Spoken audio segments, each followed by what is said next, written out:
So very good evening everyone. My name is Shubham Singh Hania and I'm your mentor for UGC NET paper 1 paper 2 commerce and management. और आज एक बहुत ही important topic के बारे में बात करने वाले हैं जिसके लिए लगातार मेरे पास क्वेरीज आ रही थी। That's the PhD forms of Delhi university are out. आप सबको पता है कि दिल्ली यूनिवर्सिटी कितना कोवेटेड इंस्टीट्यूट है, कितना कोवेटेड यूनिवर्सिटी है इनफैक्ट, जहां से स्पेशली कॉमर्स और मैनेजमेंट स्टूडेंट कोशिश करते हैं कि उनका यहाँ वहां पे एडमिशन हो जाए पीएचडी में। ठीक है, और भी बहुत सारे ऐसे इंस्टीट्यूट्स हैं जिनके लगातार फॉर्म्स निकलते जा रहे हैं एंड आप उसमें लगातार अप्लाई कर रहे हैं। तो काफी सारे स्टूडेंट्स के दिमाग में डाउट है कि सर क्या हमारी तरकीब होनी चाहिए, क्या हमारा अप्रोच होना चाहिए towards the preparation for the PhD interviews as well as PhD admission. तो आज मैं 5 इंपॉर्टेंट एलिमेंट्स बताने वाला हूं which are going to be extremely helpful. थोड़ी सी लंबी वीडियो हो सकती है, प्लीज वीडियो को एंड तक देखिएगा, बिकॉज जितने भी आपके डाउट्स हैं, जितने भी सवाल आपके दिमाग में आते हैं कि सर क्या क्या प्रिपेयर करना है, कैसे प्रिपेयर करना है, I am going to talk about all of these things in detail. और इससे पहले कि आप सोचो कि सर मतलब क्या बैकग्राउंड है इसका, तो मैं आपको बता दूं कि मेरी पीएचडी कंप्लीट हो चुकी है। ठीक है, from Delhi technological university, you already know that I am a doctorate now. Side by side इन 4 से 5 सालों में जो मैंने स्टूडेंट्स को गाइड किया है, बहुत सारे ऐसे इंस्टीट्यूट स्टूडेंट्स हैं जो बहुत अच्छे अच्छे इंस्टीट्यूट्स में जा चुके हैं। There is Irfan, he is at IIM Indore.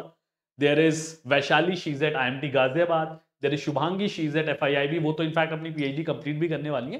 तो काफी सारे ऐसे स्टूडेंट्स हुए हैं जो आईटी दिल्ली में जा चुके हैं। There is Navya, there is Samriddhi, जिनके वीडियोस ऑलरेडी आपको हमारे चैनल पे मिल जाएंगे। और अभी बहुत रिसेंटली प्रगति सिंह, जो कि हमारे यूजीसी नेट मैनेजमेंट की स्टूडेंट थी, उनका भी आईटी दिल्ली में एडमिशन हो गया है इन द एचआरओबी डोमेन। तो मेरा ये आपको बताने का क्या ऑब्जेक्टिव है कि जो भी स्टूडेंट्स मेरे साथ जुड़े हुए थे, जिन्होंने सिंसियरली तैयारी करने की कोशिश करी, बातों को समझा, बातों को माना, they have reached where they wanted to reach. तो अगर आप भी सिंसियरिटी के साथ तैयारी करोगे, जो बताया जा रहा है उसको समझोगे और उसके बाद ढंग से तैयारी करने की कोशिश करोगे, you can also get admitted to the top institute. ठीक है, तो बैकग्राउंड दे दिया, अब ज्यादा टाइम नहीं वेस्ट करते हैं बिकॉज वीडियो में काफी कुछ बताना है। 5 इंपॉर्टेंट एलिमेंट्स मैं आपको बताने वाला हूं जो आपको बहुत ढंग से तैयार करना पड़ेगा अगर आपको किसी अच्छी जगह पीएचडी में एडमिशन लेना है। ठीक है, सो लेट्स गेट स्टार्टेड। ज्यादा टाइम नहीं वेस्ट करते हैं, जल्दी से शुरू होते हैं। तो सबसे पहले तो मैं आपको बता दूं कि सबसे पहला इंपॉर्टेंट फैक्टर जो आपको ध्यान रखना है, which is very very crucial, is area of expertise. मैं बहुत धीरे धीरे एग्जांपल्स के थ्रू समझाऊंगा ताकि आपको समझ में आए। नाउ द मोमेंट आई से एरिया ऑफ एक्सपर्टीज, इसका मतलब क्या होता है? देखो यार, जब आप पीएचडी में जाते हो तो आपको एक एरिया चुनना होता है। कुछ स्टूडेंट्स होंगे जो एचआर एरिया चुनेंगे, कुछ स्टूडेंट्स होंगे जो मार्केटिंग एरिया चुनेंगे, और कुछ स्टूडेंट्स होंगे जो फाइनेंस एरिया चुनेंगे। तो स्टूडेंट्स गलती क्या करते हैं कि वो बहुत जल्दी जंप करना चाहते हैं कि यार मुझे एक टॉपिक पता चल जाए जिसके ऊपर मैं काम करना शुरू कर दूं। बट मैं आपको बता दूं कि जितने भी अच्छे इंस्टीट्यूट्स हैं वहां पे पैनल्स बने होते हैं। फॉर एग्जांपल, अगर आप एचआर डोमेन को बिलोंग करते हैं तो आपको एक एचआर का पैनल दिया जाएगा जिसमें 4-5 अच्छे डेडली एक्सपर्ट्स होंगे। मैं डेडली एक्सपर्ट्स क्यों बोल रहा हूं? क्योंकि उनका टीचिंग लेवल तो अच्छा होगा ही, उनका रिसर्च लेवल भी बहुत अच्छा होगा एचआर डोमेन या जिस भी डोमेन के एक्सपर्ट्स वो होंगे। ठीक है, तो आपको बहुत अच्छे से तैयारी करके जाना पड़ेगा because when the interview starts, बहुत सारी जगहों पे ऐसा होता है कि they do not jump to your topic. वो आपके टॉपिक पे नहीं जाते, पहले ही वो ये जानने की कोशिश करते हैं कि आपको आपके डोमेन के बारे में नॉलेज है कि नहीं है। फॉर एग्जांपल, अगर कोई कहता है कि सर मैं एचआर डोमेन से बिलोंग करता हूं, HR is my area, so they will not talk about HR topic कि चलो भाई अपना प्रपोजल बताओ या फिर अपना टॉपिक के बारे में बताओ। They are going to ask 2 to 3 basic questions from the area. और अगर लेट से आप वो जवाब नहीं दे पाए, ठीक है, तो उनको पहले पता चल जाता है कि ये जो स्टूडेंट है ये तैयार नहीं है, और फिर बहुत जल्दी 2 से 3 मिनट में आपका इंटरव्यू हो जाता है। हमारे चैनल पे ऑलरेडी वीडियोस अवेलेबल हैं जहां पे अगर आप स्टूडेंट से बात करेंगे तो आपको रियलाइज होगा कि जो इंटरव्यूज होते हैं वो 3-4 मिनट से लेके 15-20 मिनट तक जा सकते हैं, depending on what you have to talk about. क्या चीजें हैं आपके पास बताने के लिए, कितना ज्यादा इंटरेस्ट आ रहा है पैनलिस्ट को या फिर एग्जामिनर्स को आपसे बात करने में, आपसे इंटरेक्शन करने में। अगर उनको पहले पता चल जाता है कि यार इसके तो बेसिक्स ही नहीं क्लियर है, लेट से आपसे सवाल पूछा जाता है कि भाई what is the meaning of, what is the concept of sensitivity training, आपको सेंसिटिविटी ट्रेनिंग का मतलब नहीं पता, या लेट से आप ओबी में करना चाहते हो और आपसे पूछ लिया जाता है कि भाई हर्जबर्ग फैक्टर थ्योरी बताओ। ठीक है, या लेट से आपसे बोल दिया जाता है ईआरजी थ्योरी को एक्सप्लेन करो, या उसमें वैलेंस का क्या मतलब है। अगर आपको बेसिक कंसेप्ट्स नहीं आते हैं, ठीक है, द पैनलिस्ट नोस कि भाई ये बच्चा तैयार करके नहीं आया है और अभी इसकी पीएचडी में एडमिशन लेने वाली तैयारी नहीं है। तो सबसे पहले आपको क्या फोकस करना है, you have to focus on the area, जिसमें आपको क्या करना होगा, know your area of research, कि भाई एचआर में बेसिक्स ऑफ एचआर में क्या क्या डोमेन्स होते हैं, किन किन टॉपिक्स पे रिसर्च हो रही है। कैसे पता चलेगा?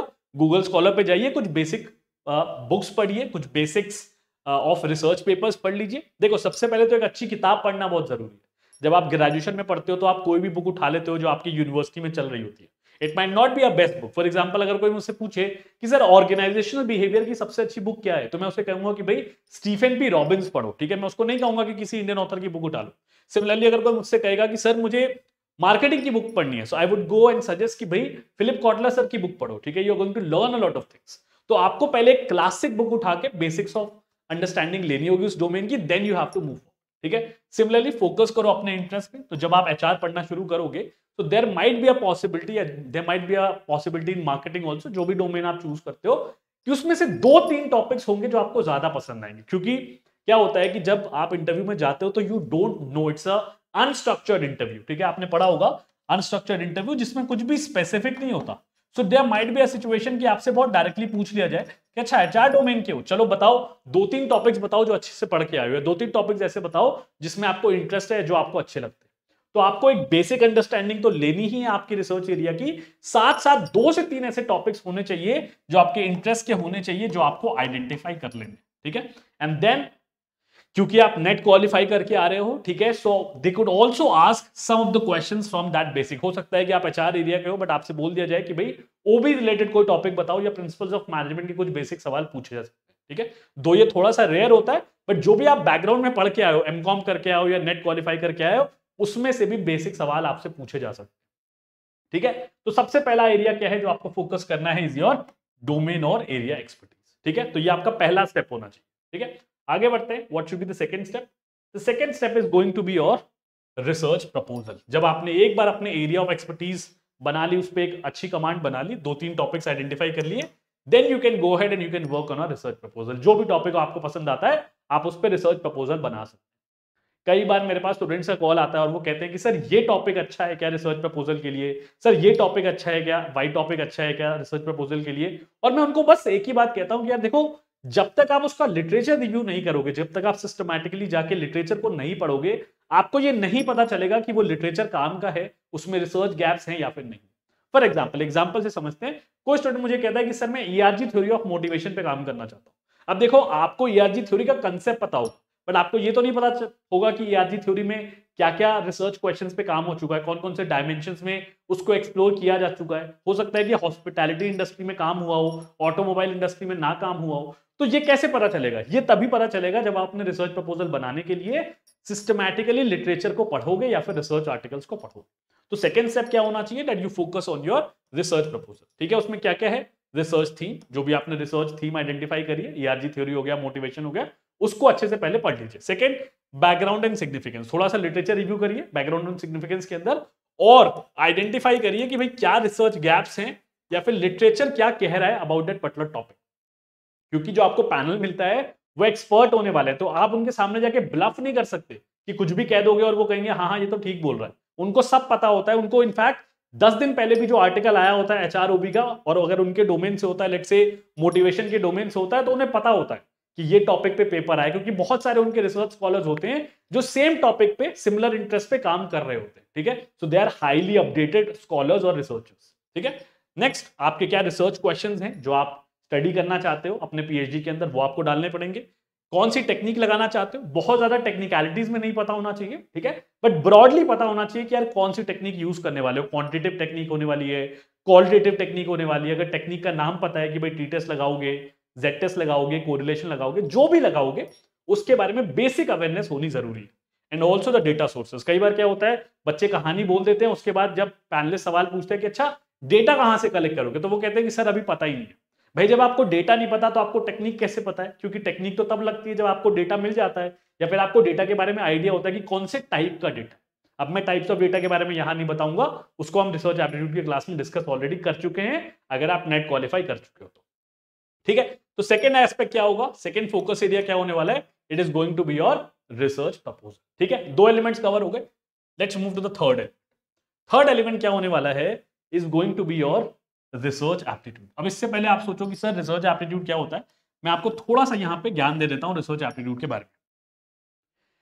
ये एग्जैक्टली वही है जो आपने अपने यूजीसी नेट के अंदर पेपर 1 में पढ़ा हुआ है। यार देखो, सिंपल सी चीज है, रिसर्च एप्टीट्यूड ये बताता है कि जो भी कैंडिडेट मेरे पास रिसर्च करने आ रहा है या फिर पीएचडी करने आ रहा है, क्या वो उसके अंदर रिसर्च पोटेंशियल है, रिसर्च एक्यूमेन है। फॉर एग्जाम्पल मुझे याद है मैं एक वर्कशॉप अटेंड कर रहा था एक बहुत सीनियर प्रोफेसर की, ठीक है, फाइनेंस के बहुत ही विख्यात प्रोफेसर है, उनकी एक वर्कशॉप अटेंड कर रहा था।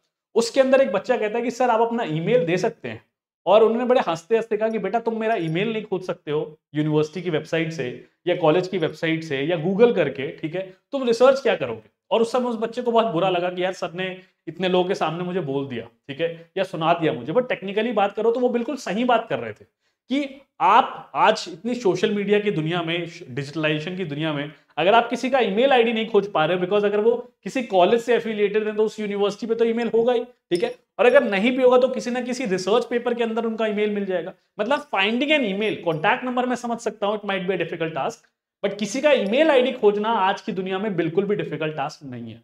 तो अगर आप रिसर्चर होगे तो आपके अंदर इतनी क्यूरियोसिटी होगी कि आप खुद रिसर्च करके, खुद सर्च करके ईमेल आईडी निकाल लो। तो सिमिलरली रिसर्च एप्टीट्यूड से एक पैनलिस्ट मेजर क्या करना चाहता है कि यार इसके अंदर पोटेंशियल भी है, इसके अंदर फायर इन द बेली है कि कल को ये डीमोटिवेट ना हो जाए, ठीक है, अपने आप से रिसर्च कर पाएगा कि नहीं कर पाएगा। क्योंकि PhD journey is not a undergraduate level journey और a postgraduate level journey जहां किताबें मिल गई, सिलेबस बता दिया, सिलेबस को पढ़ के जाना है और एग्जाम में जाके उसको लिख देना, ठीक है। That is not how research is being done, और that is not how the curriculum of PhD is. खुद मोटिवेट करना पड़ता है खुद को, खुद पढ़ना पड़ता है, खुद रिसर्च पेपर्स लिखने पड़ते हैं, खुद उनको पब्लिश कराना पड़ता है। थोड़ी बहुत गाइडेंस मिल जाती है सुपरवाइजर से, बहुत ज्यादा उम्मीद करके मत जाना वरना गड्ढे में गिरोगे, ठीक है, क्योंकि ये हमारे दिमाग में बस होता है कि भाई सुपरवाइजर सारे काम करके दे देगा, उसके पास इतना टाइम नहीं होता है। उसके पास आपके जैसे भतेर स्कॉलर्स होते हैं, उसको क्लास में लेक्चर भी लेना होता है और उसको अदर असाइनमेंट्स भी करने होते हैं, ठीक है। तो ये मत सोच के जाना कि भाई वो मेरे पर्सनल ट्यूटर की तरह है जो दिन भर मेरे साथ बैठा रहेगा और मुझे एक एक चीज बताता रहेगा, ठीक है। ये एक रियलिटी चेक दे रहा हूं मैं आपको, बाद में रियलाइज करोगे जब आप ज्वाइन करोगे, ठीक है। तो अब रिसर्च एप्टीट्यूड में क्या क्या चीजें आपको प्रिपेयर करनी है। बेसिक्स ऑफ रिसर्च जो आप रिसर्च एप्टीट्यूड में पढ़ते हो, basics of research, types of research हो गए, ठीक है, रिसर्च एथिक्स हो गए, ठीक है। रिसर्च डिजाइन, बहुत सारी रिसर्च डिजाइन के बारे में हमने ऑलरेडी पढ़ा हुआ है, एक्सप्लोरेटरी हो गया, डिस्क्रिप्टिव हो गया, मॉडलिंग हो गया, एक्सपेरिमेंटल हो गया, उसको रिवाइज कर लेना। टाइप्स ऑफ रिसर्च हमने पढ़े हुए, बहुत सारे टाइप्स ऑफ रिसर्च, इनफैक्ट एक वीडियो मिल जाएगी जहां पे 16 टाइप्स ऑफ रिसर्च मैंने आपको बताए हुए थे, ठीक है। तो टाइप्स ऑफ रिसर्च के बारे में जानकारी होनी चाहिए, क्योंकि हो सकता है वो आपसे पूछ ले कि ठीक है प्रपोजल तो अच्छा बताया है, बनाया है आपने, बताओ कौन से टाइप का रिसर्च यहाँ पे कर रहे हैं, ठीक है। नेक्स्ट टाइप्स ऑफ डेटा, उसके बारे में भी बात कर चुके हैं। Types of variables, dependent variable क्या है, इंडिपेंडेंट वेरिएबल क्या है, प्रॉक्सी वेरिएबल क्या है, डमी वेरिएबल क्या है, ये सारी की सारी चीजें हमने अपनी रिसर्च एप्टीट्यूड की क्लास में डिस्कस करी हुई है। एक बार दोबारा जाके देख लेना या फिर रिवाइज कर लेना जो भी स्टडी मटेरियल यूज कर रहे हो। Next is research methods, that is the techniques, ठीक है, जहां पे हम कोरिलेशन के बारे में बात करते हैं, रिग्रेशन के बारे में बात करते हैं, बेसिकली रिसर्च टेक्निक्स के बारे में बात करते हैं, ठीक है। तो ये बेसिक चीजें आपको पता होनी चाहिए, क्योंकि एक ना एक कोई पैनलिस्ट ऐसा जरूर होगा जो आपसे रिसर्च एप्टीट्यूड पे सवाल पूछेगा ही पूछेगा, ठीक है। क्योंकि पीएचडी में एडमिशन लेने का सिर्फ ये मतलब नहीं होता कि आपको एचआर के बारे में पता है, आपको रिसर्च के बारे में पर से पता है कि नहीं, ये भी बहुत ज्यादा इंपॉर्टेंट है। तो ये आपका थर्ड एलिमेंट बन जाता है after your domain expertise as well as your research proposal, कि रिसर्च एप्टीट्यूड, रिसर्च के बेसिक्स आपको आते हैं या फिर नहीं, ठीक है। Let's move to the fourth element now, और ये वो एलिमेंट है जो काफी सारे स्टूडेंट्स को चैलेंजिंग लगता है, बट मैं आपको बता दूं कि थोड़ा बहुत बेसिक अवेयरनेस आपको स्टैटिस्टिक्स का सब्जेक्ट का होना बहुत ज्यादा जरूरी है। क्योंकि whether you work in the area of HR, whether you work in the area of marketing, finance, किसी भी डोमेन में काम करो, थोड़ा बहुत स्टैटिस्टिक्स लगाना ही पड़ेगा, स्टैटिस्टिक्स का इस्तेमाल करना ही पड़ेगा, ठीक है। आप बच नहीं सकते हो। प्योरली थ्योरी बेसिस पे रिसर्च आजकल एटलीस्ट बहुत कम होने लगी है, until unless you belong to some literature back, ठीक है। तो थोड़ा सा स्टैटिस्टिक्स मजबूत करके जाओगे, इनफैक्ट जितना ज्यादा मजबूत करके जाओगे उतना ज्यादा फायदा होगा, ये बात लिख के रख लो मुझसे, ठीक है। अब क्या करना है स्टैटिस्टिक्स में वो भी बता देता हूं। Get familiar with basics of statistics. Basics of statistics का क्या मतलब है, वो सिलेबस जो आपके ग्रेजुएशन या फिर पोस्ट ग्रेजुएशन लेवल का है। For example measures of central tendency हो गया, ठीक है, टाइम सीरीज डेटा हो गया, इंडेक्स नंबर हो गया, कोरिलेशन हो गया, रिग्रेशन हो गया, प्रोबेबिलिटी हो गया, प्रोबेबिलिटी डिस्ट्रीब्यूशन हो गया, हाइपोथेसिस टेस्टिंग हो गया, ठीक है, सैंपलिंग हो गया, ठीक है। इसमें से शायद ही कोई ऐसा टॉपिक होगा जो आपके यूजीसी नेट एग्जाम में आपने नहीं पढ़ रखा हो। टाइप्स ऑफ टेस्ट हो गया जिसके अंदर टी टेस्ट हो गया, काई स्क्वायर हो गया, जेड टेस्ट हो गया, अनोवा हो गया, ठीक है। तो ये टॉपिक्स जो है, ये जो टेक्निक्स हैं, इनके बेसिक्स बिल्कुल अच्छे से पढ़ के चले जाओ, that is going to be more than sufficient. कई बार क्या होता है कि आपने अपने रिसर्च प्रपोजल के अंदर कहा कि सर मैं काई स्क्वायर लगाना चाहता हूं, ठीक है। हो सकता है दूसरे पैनलिस्ट ने आपसे उठ के पूछ लिया कि भाई काई स्क्वायर क्यों लगाना चाहते हो, अनोवा क्यों नहीं लगाना चाहते, या कोरिलेशन क्यों लगाना चाहते हो, रिग्रेशन क्यों नहीं लगाना चाहते। ये आपको सिर्फ तभी पता होगा जब आपके कंसेप्ट क्लियर होंगे विद रिस्पेक्ट टू स्टैटिस्टिक्स। तो बेसिक स्टैटिस्टिक्स अपनी मजबूत करके जानी है आपको, बहुत एक्सपर्टीज, टेक्निकल एक्सपर्टीज को इंप्रूव करने को नहीं कह रहा हूं, बेसिक्स ऑफ स्टैटिस्टिक्स यहां पे मैं आपको कवर करने को कह रहा हूं, ठीक है। Second is practice with data. तो मुझे एक सिचुएशन याद है जहां पे एक कैंडिडेट से मैं इंटरव्यू ले रहा था, ठीक है, उनका आफ्टर सिलेक्शन में इंटरव्यू ले रहा था, और उन्होंने मुझे बोला कि सर मैं उनको समझा रहा था मीन मीडियन मोड के बाद मेजर्स ऑफ सेंट्रल टेंडेंसी, तो उन्होंने मुझे कहा कि भाई एक काम करो, ये छोटा सा डेटा है, मुझे क्वार्टाइल डेविएशन निकाल के दिखाओ। पेन पेपर दे दिया उनके सामने, पेन पेपर रख दिया और कहा कि चलो भाई क्वार्टाइल डेविएशन निकाल के दिखाओ। एक और इंटरव्यू है जहां पे उनको आर की वैल्यू दे दी और कहा कि एक काम करो आर स्क्वायर की वैल्यू निकाल के दिखाओ, ठीक है। तो सुनने में बहुत आसान लगता है इस समय कि सर ये क्या है, तो हमें पता है आर और आर स्क्वायर क्या होता है, एक कोरिलेशन ऑफ कोफिशिएंट है और एक कोफिशिएंट ऑफ डिटर्मिनेशन है। बट वहां पे जब अचानक से न्यूमेरिकल मिल जाता है ना, और फॉर्मूला दिमाग में नहीं चल रहा होता, तो क्वेश्चन सॉल्व नहीं होते हैं बेटा। और ये बहुत आजकल कॉमन हो गया है कि जब आप टॉप इंस्टीट्यूट्स में एडमिशन लेते हो तो वहां पे कंपटीशन बहुत इंटेंस होता है, पूरी दुनिया भर से लोग आ रहे होते हैं, एडमिशन चाह रहे होते हैं, तो थोड़ा सा कंपटीशन टफ बनाने के लिए हो सकता है कि आपको न्यूमेरिकल्स भी दे दिए जाए। तो ये कोशिश करो कि बेसिक न्यूमेरिकल प्रैक्टिस करके जाओ, फॉर्मूलेज आपको पता हो, ठीक है। बहुत सारे इंटरव्यूज में स्टूडेंट्स ने मुझे बताया कि सर फॉर्मूले पूछ लेते हैं कि क्वार्टाइल डेविएशन का फॉर्मूला बताओ, ठीक है, स्टैंडर्ड एरर का फॉर्मूला बताओ, सैंपल साइज निकालने का फॉर्मूला बताओ। तो ये सब चीजें प्लीज थोड़ा सा पढ़ के चले जाइएगा। End of course last but not the least is your conceptual knowledge. Conceptual knowledge बिल्कुल क्लियर होनी चाहिए कि भाई सैम्पलिंग कौन कौन सी है, टाइप्स ऑफ सैम्पलिंग कौन कौन सी है, कौन सी सैम्पलिंग किस समय यूज होती है। लेट्स से आपसे पूछ लेगा कि भाई स्नोबॉल सैम्पलिंग कब हम यूज करेंगे, ठीक है, या कन्वीनियंट सैम्पलिंग हम कब यूज करेंगे, ठीक है। सो बेसिक्स ऑफ स्टैटिस्टिक्स आपको पढ़ के जाने ही पड़ेंगे अगर आपको टॉप इंस्टीट्यूट में एडमिशन लेना है, ठीक है। तो ये 4 फैक्टर्स के बारे में बात हो गई। अब ये जो 5वां फैक्टर है ना, ये करना थोड़ा सा मुश्किल है, ठीक है, बट स्टिल जिन स्टूडेंट्स को टॉप इंस्टीट्यूट्स में जाना होता है, ठीक है, वो टाइम निकाल के एफर्ट मार के ये भी कर लेते हैं। और मैं आपको बताऊं, किसी भी अच्छे इंस्टीट्यूट में एडमिशन लेने के लिए 5 दिन का समय, 10 दिन का समय काफी नहीं है, कम से कम 3 महीने का डेडिकेशन दिखाना पड़ेगा, 3 महीने का टाइम लगाना पड़ता है अगर आपको अच्छी तैयारी करनी पड़ती है। देखो यार, एक सिंपल सा फिलॉसफी है, या तो 10 दिन में किसी रैंडम इंस्टीट्यूट में एडमिशन ले लो कि यार इंटरव्यू देने गए, किस्मत से वही पूछा गया जो हमें आता था, हमारा सिलेक्शन हो गया, हमने XYZ इंस्टीट्यूट में एडमिशन ले लिया। दूसरा क्या है कि यार हमने सोच रखा है कि यार एडमिशन लेंगे तो IIMs के अंदर ही लेंगे या IITs के अंदर लेंगे, ठीक है, उसके लिए 2-3 महीने का समय लगाया, एफर्ट मारा, और उसके बाद अच्छी जगह एडमिशन ले लिया, और उसके बाद अच्छे रिसर्च कल्चर में अच्छे प्रोफेसर्स के साथ, अच्छे कलीग्स के साथ रिसर्च करी और किसी अच्छे इंस्टीट्यूट में जाके प्लेस हो, ठीक है। Of course with good research publication, अच्छे रिसर्च पब्लिकेशंस नहीं होंगे तो अच्छे इंस्टीट्यूट से भी निकल के जॉब नहीं मिलेगी, ठीक है। तो यहाँ पे कुछ एड ऑन्स हैं जो मैंने बताए हैं, जिन्होंने स्टूडेंट्स को काफी हेल्प किया है, ठीक है, अच्छे इंस्टीट्यूट्स के इंटरव्यू को क्रैक करने में। क्योंकि अच्छे इंस्टीट्यूट्स में क्या होता है, कैंडिडेट बहुत ज्यादा होते हैं और सीटें बहुत कम होती हैं। फॉर एग्जाम्पल, अगर मैं IIT दिल्ली के बारे में बात करूं तो अप्रोक्सीमेटली 80 से 100 कैंडिडेट्स बच्चे फाइनेंस डोमेन के अंदर इंटरव्यू देते हैं और 4 से 5 लोगों का ही सिलेक्शन होता है। तो आप देख सकते हो कि कितना कॉम्पिटिशन, ठीक है। तो यहां पे क्या है, थोड़ा सा स्ट्रैटेजिकली प्ले करना होता है और कुछ एडवांटेजेस बनाना होता है, जिसे हम कॉम्पिटिटिव एडवांटेज कहते हैं, जिसको मैं कई बार अपने लेक्चर्स में भी यूज करता हूं कि भाई कॉम्पिटिटिव एडवांटेज दिखाना पड़ेगा कि भाई ये मेरे में एड ऑन है, ये मुझे एडिशनली आता है जो मुझे बाकी कैंडिडेट से डिफरेंशिएट करता है। और वो क्या हो सकता है, उसके बारे में कुछ बात कर रहा हूं मैं। Master MS Excel.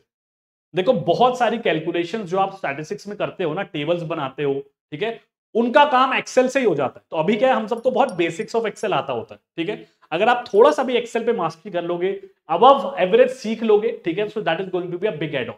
आप वहां पे बता पाओगे कि सर मैं कोरिलेशन कर तो लेता हूं, मैनुअली भी कर लेता हूं और सर एक्सेल से भी कर लेता हूं, ठीक है, ये सर मैं और कुछ कंप्यूटेशन जो है वो एक्सेल से कर लेता हूं, ठीक है। So that can be one add on. Second is explore research tools. भाई क्या होता है, आपको सॉफ्टवेयर ऑफकोर्स आपने हो सकता है ना सीखे हो क्योंकि आपके पास टाइम कम है, आपको रिसर्च प्रपोजल भी बनाना है, आपको बहुत सारी चीजें करनी है, ठीक है। बट हो सकता है कि आपसे पूछ लिया जाए कि यार कल को आपका अगर हम सिलेक्शन करते हैं तो आपको क्या कुछ सॉफ्टवेयर के बारे में नॉलेज है जिसपे हम एनालिसिस करेंगे, और आप बता देते हो कि सर SPSS पे कर सकते हैं, statistical package for social sciences. SPSS के बारे में मैंने पहले भी आपको बताया। सर R सॉफ्टवेयर है, सर स्टाटा सॉफ्टवेयर है, आपको चलाना नहीं आता, बट आपको बेसिक बेसिक पता हुआ है कि सर इस पे कौन कौन से एनालिसिस हो जाते हैं, या अगर आप सीख पाओ तो थोड़ा सा अगर सॉफ्टवेयर सीख लेते हो तो वो और बढ़िया है, ठीक है। तो अगर आपको इसके बारे में नॉलेज है, that is going to be a big add on, because क्या मैसेज देता है ये, एक कैंडिडेट को सब सॉफ्टवेयर के बारे में नहीं पता और दूसरा कैंडिडेट थोड़ा बेसिक सीख के आया है, तो आपके सामने क्या इंप्रेशन बनेगा कि यार ये बहुत इंटरेस्टेड है, ये रिसर्च में पैशनेट है, इसलिए तो एडिशनल एफर्ट मार के आया है, ठीक है। So that is also going to be an add on. Third, sharpen your writing skills. भाई देखो, अल्टीमेटली पीएचडी में ज्वाइन करके क्या करना है, रिसर्च पेपर्स लिखना है, बाद में एक थीसिस लिखनी है 150-200 पेज की। कभी मौका लगा तो अपनी थीसिस का भी एक ग्लिम्स दिखाऊंगा मैं सेशन के अंदर, ऑफिस में रखी हुई है हमारे, ठीक है। बच्चे जो आते हैं मिलने के लिए ऑफिस में वो देख के जाते हैं, ठीक है। तो कभी उसके बारे में भी बात करेंगे। बट अगर आप थोड़ा बहुत बेसिक लिखना शुरू कर दे तो आपके पास टाइम है, लेट्स से अभी आप अपने फाइनल ईयर में हो, आपको पता है कि मुझे अगले साल एडमिशन लेना है, आप एक बेसिक डिस्क्रिप्टिव पेपर लिखना शुरू कर देते हो, किसी प्रोफेसर के साथ लग के रिसर्च प्रोजेक्ट पे काम करना शुरू कर देते हो, ठीक है, या किसी प्रोफेसर के अंदर रिसर्च असिस्टेंट लग जाते हो और काम करना शुरू कर देते हो, आपकी राइटिंग स्किल्स और रिसर्च स्किल्स इंप्रूव हो जाएगी। आप सामने जाके पैनलिस्ट को बताओगे कि सर मैंने एक पेपर लिखा है सर, बहुत बेसिक सा है, लेकिन सर मैंने थोड़ा डिस्क्रिप्टिव राइटिंग उसमें सीखी है। तो हो सकता है कि सामने वाले पैनलिस्ट थोड़े से इससे इंप्रेस हो जाएं, they will give you an opportunity कि यार आप अपने रिसर्च के बारे में बात करो।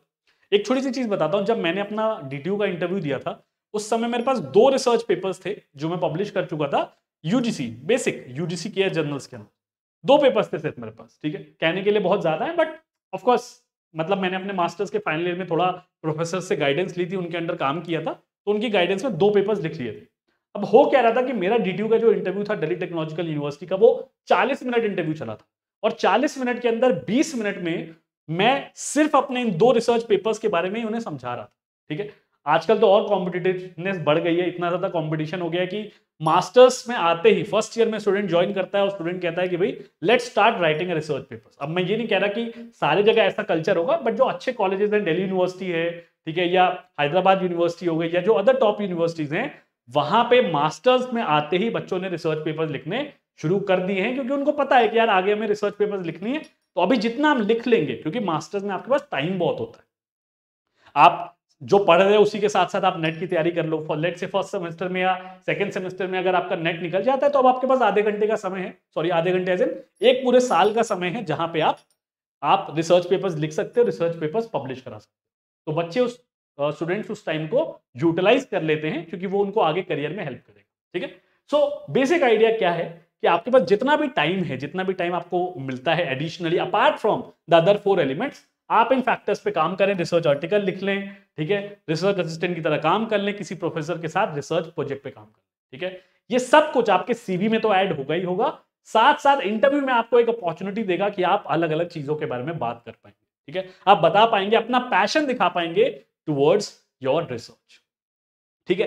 तो ये कुछ इंपॉर्टेंट 5 फैक्टर्स थे, 5 एलिमेंट्स थे जिस पे आपको काम करना है। आई डोंट नो कि आप में से कितने लोग इसे एक्चुअली इंप्लीमेंट कर पाएंगे, बट मैं आपको दावे से कह सकता हूं कि जितने भी पास में स्टूडेंट्स हुए हैं, जिन भी स्टूडेंट्स ने इन फैक्टर्स पे काम किया है, थोड़ा बहुत भी बेसिक काम किया है, उनका सिलेक्शन 100% अच्छी जगह हुआ है, क्योंकि ये वो सारी चीजें जो आपको किसी किताब में नहीं मिलेंगी। अगर आप जाके किसी किताब में पढ़ने की कोशिश करोगे तो ये किसी किताब में आप नहीं खोज पाओगे, ठीक है, क्योंकि ये सारी चीजें जो मैंने अपने एक्सपीरियंस के थ्रू सीखी हैं, जो थाउजेंड्स ऑफ स्टूडेंट्स हैं जिनसे मैं इंटरेक्ट करता हूं, जो मेरे कलीग्स हैं, जो कॉलेज में लेक्चरर्स हैं या प्रोफेसर हैं या और रिसर्च स्कॉलर्स हैं, रिसर्च स्टूडेंट्स हैं जो ऑल ओवर इंडिया मेरे फ्रेंड्स हैं, ठीक है, एक कम्युनिटी बन जाती है जब आप रिसर्च करने लगते हो, ठीक है। उनसे इंटरेक्शन के बेसिस पे ये चीजें मैंने सीखी हैं कि भाई किस कॉलेज में किस तरीके से इंटरव्यू लिया जाता है, ठीक है। So that is going to be of immense help, ठीक है। फाइनल टेकअवेज क्या है हमारा, भाई प्रैक्टिस करिए कि आप बाद में मॉक इंटरव्यूज भी दे दें। एक बार जब आपकी तैयारी हो गई, आपको लगता है प्रपोजल रेडी है आपका, तो कुछ अपने सीनियर्स के साथ, कुछ अपने प्रोफेसर्स के साथ आप थोड़े से मॉक इंटरव्यू दीजिए, उससे आपको पता चलेगा कि आपकी तैयारी कैसी है। सेकंड, फीडबैक लीजिए प्रपोजल के ऊपर, खास करके बहुत सारे स्टूडेंट्स हैं जो मुझे भी मेल करते रहते हैं, and I try my level best कि मैं उन सबके प्रपोजल पे उनको फीडबैक दे सकूं। तो अपने प्रपोजल पे फीडबैक लीजिए, अपनी तैयारी पे फीडबैक लीजिए कि क्या चीज इंप्रूव और की जा सकती है। And last but not the least, stay confident and positive. Confidence बहुत इंपॉर्टेंट है, आपको बहुत कुछ आता है बट आप पैनलिस्ट के सामने जाके अंडर कॉन्फिडेंट हो जाते हो, ठीक है, पॉजिटिव नहीं रह पाते, ठीक है, पॉजिटिव एटीट्यूड नहीं शो करते, आपके अंदर एरोगेंस दिख रहा है, ठीक है, गलत एटीट्यूड दिख रहा है। सर्टेनली कोई भी प्रोफेसर ऐसे स्टूडेंट के साथ काम नहीं करना चाहता जिसके अंदर बहुत ज्यादा एरोगेंस है या फिर जिसका एटीट्यूड पॉजिटिव नहीं है, ठीक है। तो ये कुछ फाइनल टेकअवेज हैं, और मैं दावे से कह सकता हूं कि अगर आपने सिंसियरली इन चीजों पे काम किया तो आपका किसी भी अच्छी जगह सिलेक्शन होने से, चाहे वो आईआईटीज हो, आईएम्स हो, या फिर अदर स्टेट और सेंट्रल यूनिवर्सिटीज हैं या अदर अच्छी प्राइवेट इंस्टीट्यूशन है, ठीक है, आपका सिलेक्शन होने से कोई भी नहीं रोक सकता, ठीक है। तो थोड़ी सी वीडियो हो सकता है लंबी बन गई हो, ठीक है, I don't know, I think 20-25 minute की बनी होगी, बट मैं उम्मीद करता हूं कि वीडियो आपको हेल्पफुल लगी हो, सारे डाउट जो आपके थे वो यहां पे क्लियर हो गए हो। तो अगर वीडियो पसंद आई हो तो वीडियो को लाइक कर दीजिएगा, चैनल को सब्सक्राइब कर दीजिएगा, और अगर कोई डाउट रह गया हो ना आपके दिमाग में कि सर ये भी मुझे पूछना था जो नहीं क्लियर हो पाया, तो जो कमेंट सेक्शन है उसको आप भर दीजिए, ठीक है, आप उसमें कमेंट सेक्शन में डाल दीजिए, एंड हमारी जो टीम है, मैं जो हूं वो खुद रिप्लाई करके आपकी क्वेरीज को रिजॉल्व कर देंगे, ठीक है। बस इन वीडियोस बनाने का एक ही ऑब्जेक्टिव है कि जब तक नेट का रिजल्ट नहीं आता तब तक आपको कुछ हम सिखा सकें, कुछ इंफॉर्मेशन दे सकें which can be helpful to you in your career progression, ठीक है। Till then keep preparing well, God bless you all, और किसी भी इंस्टीट्यूट के फॉर्म को मिस मत करिएगा, डीयू का फॉर्म निकल चुका है, उसे भर दीजिए, साथ साथ और भी जो इंस्टीट्यूट हैं जो आपको लगता है जो आप टारगेट कर सकते हो, जो टॉप इंस्टीट्यूट्स हैं उनके भी फॉर्म भरते रहिए, 500-1000 रुपए के बारे में ज्यादा मत सोचना, लॉन्ग टाइम में रिटर्न्स अच्छे मिलेंगे, ठीक है। चलो, God bless you all, take care and all the very best.